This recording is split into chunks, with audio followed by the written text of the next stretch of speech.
అంతర్జాతీయ సమాజం ప్రెషర్ ఉంటే తప్ప వెస్ట్ ఏషియా సమస్యకు పరిష్కారం దొరకదు. యుద్ధము సమస్యను పరిష్కరించదు. ఇది దశాబ్దాల అనుభవం. ఒక పొలిటికల్ సొల్యూషన్ ఒక్కటే ఈ సమస్యకు పరిష్కారం. ఆ పొలిటికల్ సొల్యూషన్ ఇంతకుముందు చెప్పినట్లు United Nations resolution, 2 state solution. America చెప్పిన అఫీషియల్గా, అన్అఫీషియల్గా అమెరికా దాన్ని పాటించదు. కానీ అమెరికా అఫీషియల్గా చెప్పేది 2 స్టేట్ సొల్యూషన్.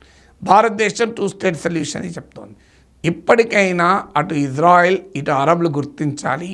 పరస్పరం గుర్తించుకోవడం ద్వారా, మ్యూచువల్ ఎగ్జిస్టెన్స్ను యాక్సెప్ట్ చేయడం ద్వారా మాత్రమే యూదులు అరబులు శాంతియుత సహజీవనాన్ని ఈ చారిత్రక పాలస్తీనా ప్రాంతంలో సాధించడం ద్వారా మాత్రమే ఒక డ్యూరబుల్ పీస్ వెస్ట్ ఏషియాకు తెస్తారు.